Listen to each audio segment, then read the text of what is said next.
I don't give a flying like, I don't give a flying I don't give a flying I don't give a flying When someone tells you that they don't give a flying F, believe them.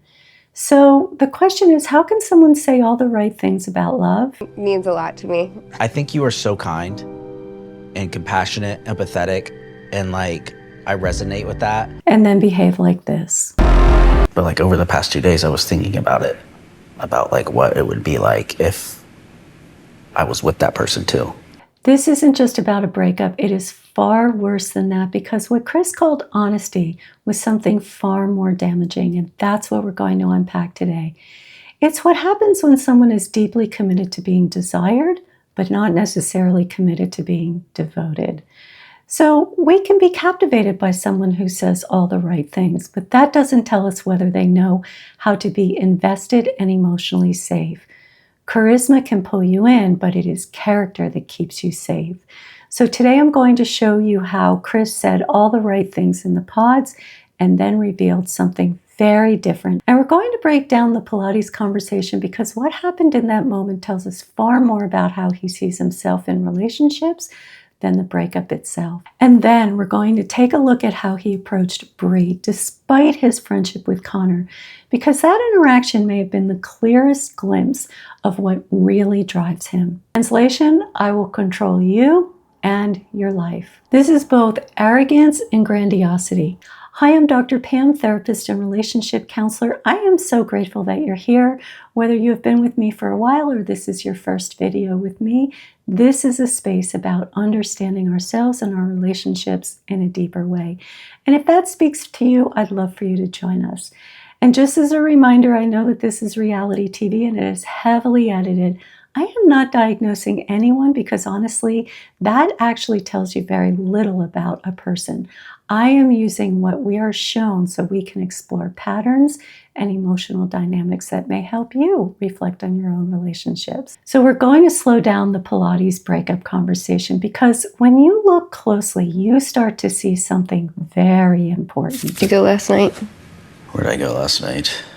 Grandview. If you had called for 2 minutes and been like, hey, like, I just really feel like I need to like see my friend and like decompress and talk, and I'm gonna stay at my place tonight, I wouldn't have felt nearly as bad as I felt today.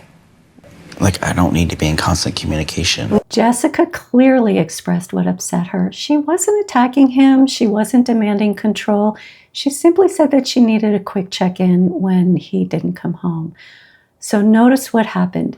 He doesn't acknowledge her feelings. He doesn't reflect back what she said. Instead, he immediately pivots to his own need, which is not wanting to be in constant communication. That word is important, constant.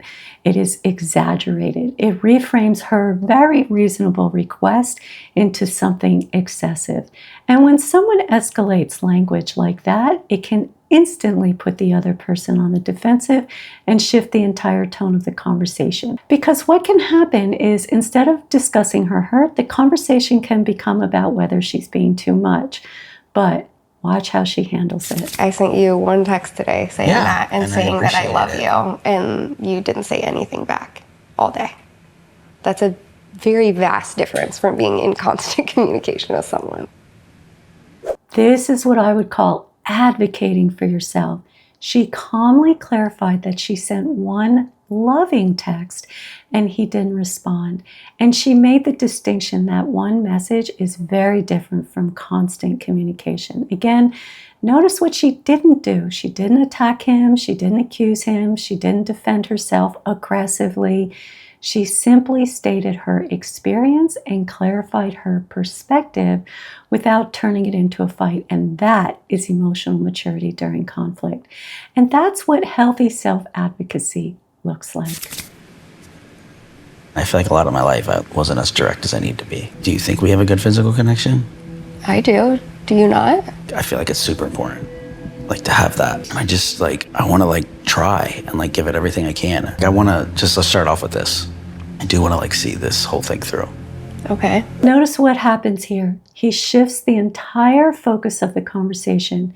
Now, was this edited? Possibly. We don't know what's been left on the cutting room floor, but what we're seeing is not uncommon when someone is coming from a self-focused position. Instead of staying with her hurt about the lack of communication, he pivots to something far more destabilizing. For Jessica, he questions his attraction to her. That is a dramatic shift. And then, almost in the same breath, he reassures her that he wants to see this through. So now she's holding two opposing messages at once. I'm not sure I'm attracted to you, but I want to continue.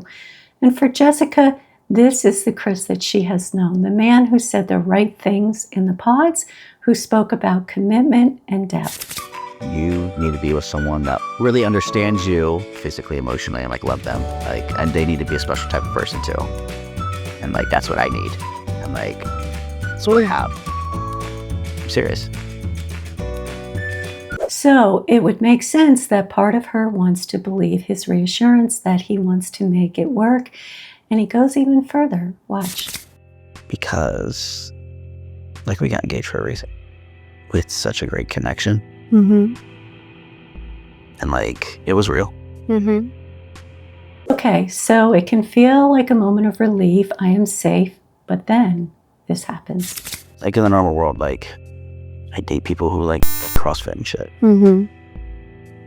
So like, I'm trying to like, I don't know, somebody who like works out all the time and like Okay. has like a different type of, I don't know.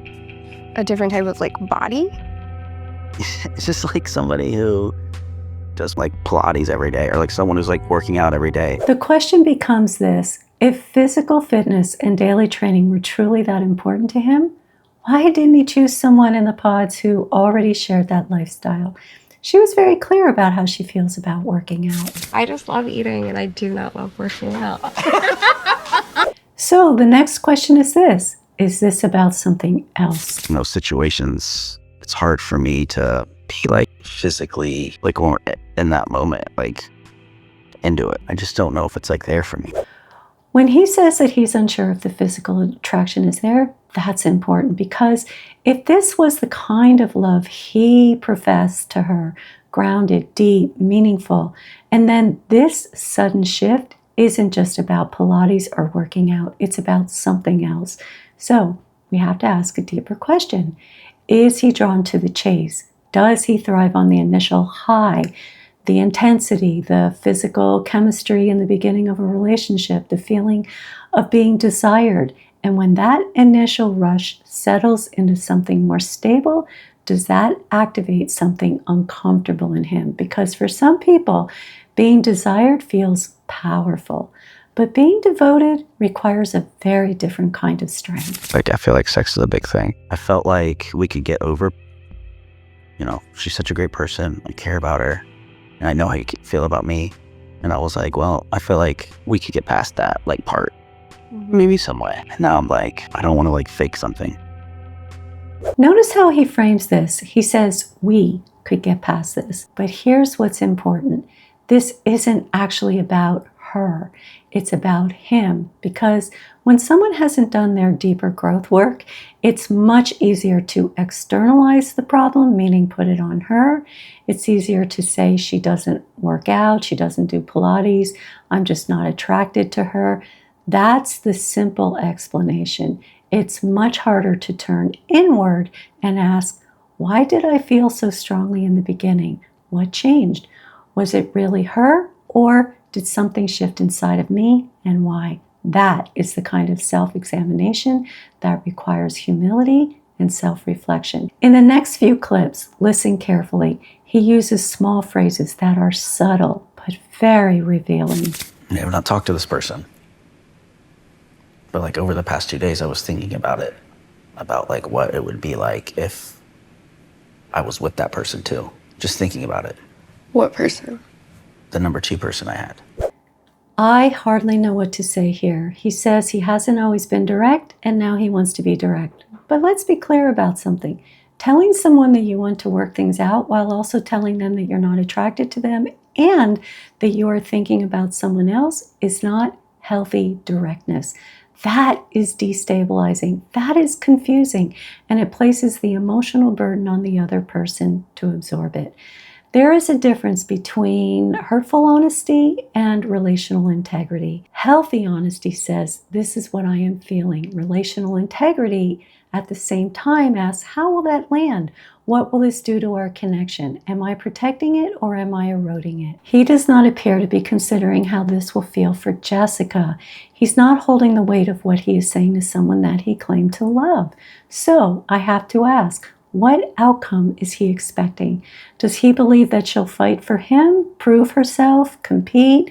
Because when someone introduces insecurity into a relationship and then stays seated in power, that is not honest vulnerability. That is control. Just thinking about it, not about it. I'm just being honest, like my thoughts. I was like, what would that look like? And it probably, I don't know, maybe it'd be up in flames. You know what I mean?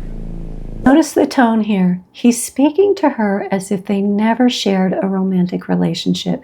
He's speaking to her as if she's a neutral friend helping him process his internal conflict. But she's not a friend. She is the person he proposed to. She's the one whose heart is directly impacted by what he is telling her. And when someone processes their doubts with the very person those doubts threaten, it shifts the emotional burden onto her. Instead of protecting the relationship, he's asking her to help him sort through what he wants. Mm-hmm.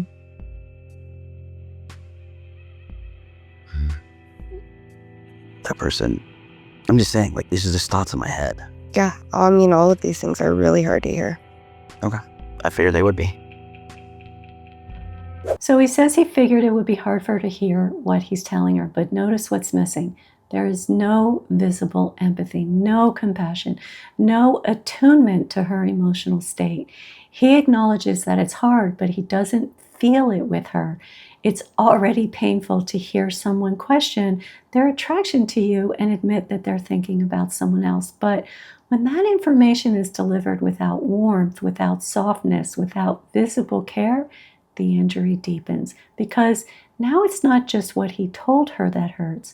It's the added layer of emotional absence that hurts. I just feel like the past 2 days I've had enough time to like think about like long term, 5, 10, 15, 20 years. And it's like, I feel like it's hard. But like, that doesn't mean like how I felt. Like that was all like true. Like everything, like how I felt about you. It's very true. Okay, so he just told her that thinking about being together for 15, 20 years feels overwhelming. He questioned his attraction. He's admitted thinking about someone else. That, like I said, is a heavy emotional load to place on someone. And then he says, but everything that I felt was real. This is the kind of messaging that can really destabilize someone, because those two things don't sit together. You don't get to say, the future feels hard and I'm unsure about you, I'm thinking about someone else, and then follow it with, but what I felt was real. If you felt it was real, if you loved someone, cared about them, felt deeply connected to them, you would handle their heart with care. You would slow down. You would protect it. You would be mindful of the impact. Instead, this lands as emotional whiplash. And that kind of contradiction can make someone question their own reality. I don't want you to be like sad about it. Like I want to like continue like trying like figuring this out, because I feel like we have fun together. Right? Okay, so after laying all of that on her, she is visibly crying. And then when he says, let's keep trying because we have fun together, and when she hesitates, he says, right, in an upbeat tone. That tone is what is jarring, because it doesn't match the weight of what he just told her. She is processing pain, shock. He's quickly pivoting to fun. And here's the thing. We are not a light switch. You don't get to introduce doubt, insecurity, and fear and then expect someone to flip back to happy because you've decided you want to keep trying. It doesn't work that way. When someone is hurting, relational integrity means you slow down with them. You sit with them in it. You acknowledge what you have just said. You help repair it. Instead, he moves past it. And that emotional disregard is what makes this moment so unsettling. I don't know how it's supposed to be like fun now. Oh, wow, I'll go. I feel really stupid. Why? Honestly, the fact that me not working out every day is even a sentence that came up in this conversation is blowing my mind. At the heart of a healthy relationship are some simple truths. You matter and the relationship matters. That means your feelings matter, your safety matters, and the bond between the two of you matter. And in this moment, we don't see that. We don't see him protecting her heart, like I said. We don't see him slowing down because she's crying. We don't see him treating the relationship as something fragile and worth guarding. What we see instead is emotional detachment. He stays unmoved. He stays in his own perspective. He continues as if the impact is secondary, doesn't matter. And when someone remains emotionally untouched while the person in front of them is unraveling, that tells you something important about them. Because when you truly care about someone, their pain impacts you. It makes you reflective. And when that doesn't happen, the message, whether intended or not, is that protecting you and the relationship is not the priority. What appears to be the priority instead is protecting himself, protecting his image, protecting his options, protecting his position. And that is a very different foundation than you matter and this relationship matters. 3 days ago, if you had told me like that, I would question if you, I would be like, you're insane. Like, this man has treated me better than anyone ever has. And like, he's told me that he's in love with me. Like, he's told me that he wants a future with me. And so today, it's really in my head to go from like thinking that you think I'm like the bad thing in the world to being like, well, maybe not. And she is not wrong. He did communicate that they were great together because what he shares with the interviewer is what he communicated to her. Let's watch. We connected so well in there where I knew like, hey, if we were in person, like obviously we don't know each other look like, but it's like at the same time, it's like, I felt like that just didn't matter. And almost like now at this point, like we've spent time with each other, it's like, it doesn't matter. She said that she would never have believed that he could do this to her, that he treated her better than anyone ever had. He told her that he loved her. He talked about a future. He made her feel secure. And now she's left trying to reconcile those two versions of him. So, did something change for him? Maybe. But what matters more is what we can take from her experience, because this is the part that can really mess with someone's head. When the person who once felt safe suddenly feels unsafe, when the words were loving but the behavior shifts, when the version of them you trusted doesn't match the version standing in front of you now. That doesn't mean that she was naive. It doesn't mean that she missed something obvious. It means that early treatment, even very good treatment, is not the same thing as tested character over time. Consistency over time matters. How someone handles doubt matters. How someone handles temptation matters. How someone protects you when you're vulnerable matters. So the takeaway isn't don't trust, it's don't anchor your sense of safety only in how someone treats you when everything feels good in the beginning of a relationship. So what do you watch out for in the beginning?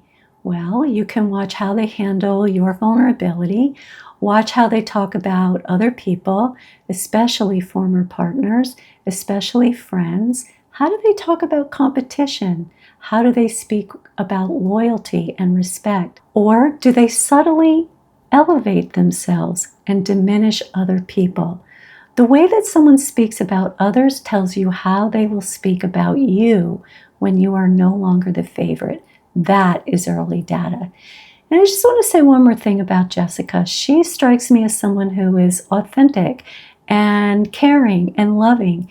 And sometimes when you are authentic and caring and loving, you just assume that the person sitting across from you is the same way.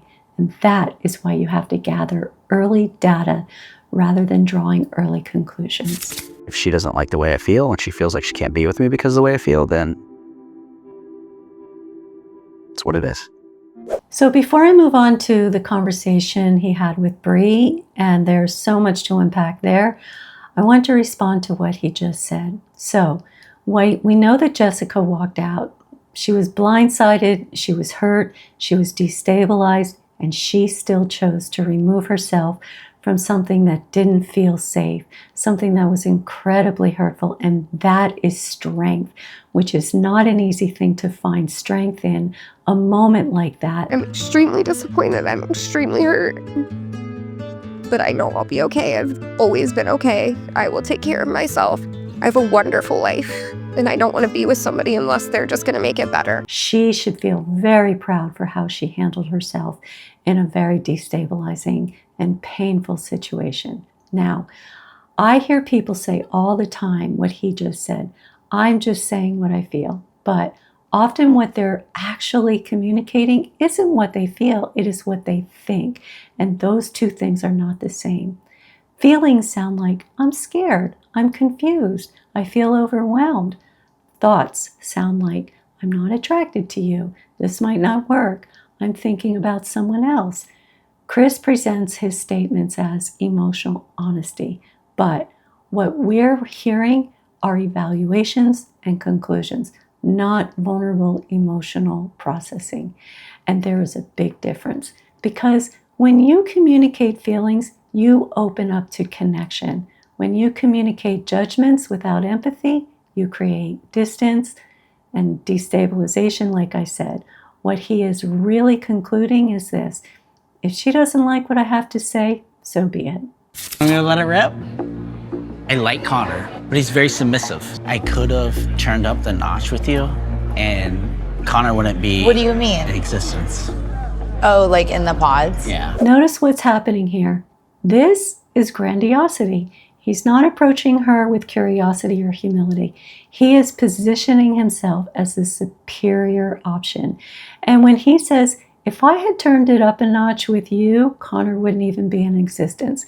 That's not flirtation. That is self-elevation. He is placing himself above the current relationship, as if the only reason that Connor exists in this dynamic is because he chose not to compete harder. He's gonna meet your dad. Finally. Your Someone dad's a along in legit life. man who's been successful in life. He needs somebody who you're gonna introduce him to be like, hey, this is my Charles Schwab account. Yeah. This is what I'm doing. This is what's going on in life. This is where my directions are in 1 to 3 years. That's what you need. Oh my goodness. So remember, Connor came to support Chris when his relationship with Jessica ended. There was loyalty there, at least from Connor's side. And in this moment, while Connor is in the same room, Chris positions himself as the better choice with Bree. Bree is so hot. I saw Bree and I was like, yeah, I'm into her. I want to talk to her. And Connor, I don't care. What's he gonna do? I can beat me up. Yeah. Yeah, right. He shares what he sees as Connor's shortcomings. He elevates himself. He speaks directly to Connor's fiance as if he's presenting an upgrade to her. That is a deliberate move. He is willing to advance himself at the expense of a friend who just showed up for him, and that reveals something important about hierarchy in his mind. In that moment, the priority isn't loyalty. It isn't protecting the friendship. It is about winning.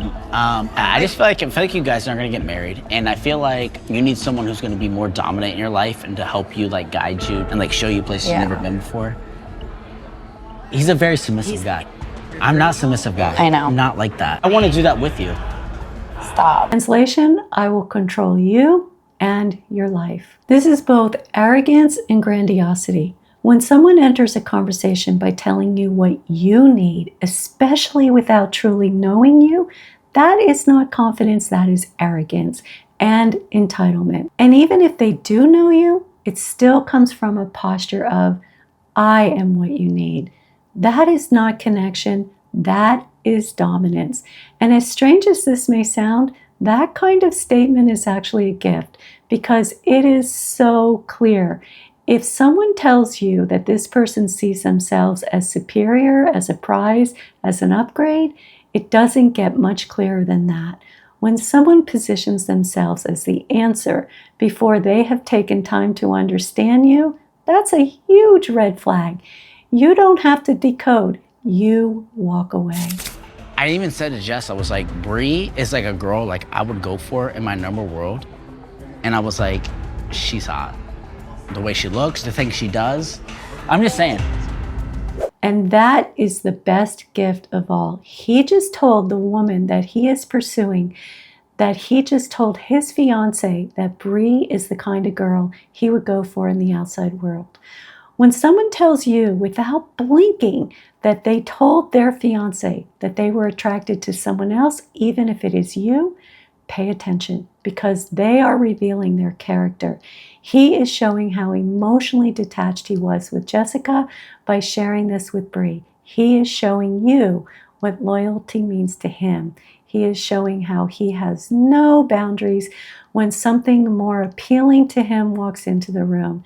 And he is showing you how quickly desire overrides commitment. And make no mistake, he will do the exact same thing to Bree and any other woman who comes into his life.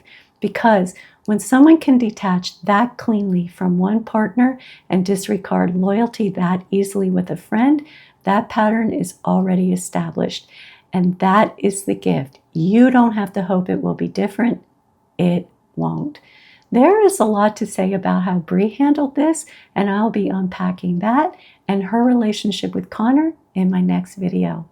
And please know that I am so grateful for all of your comments and for watching. See you next time.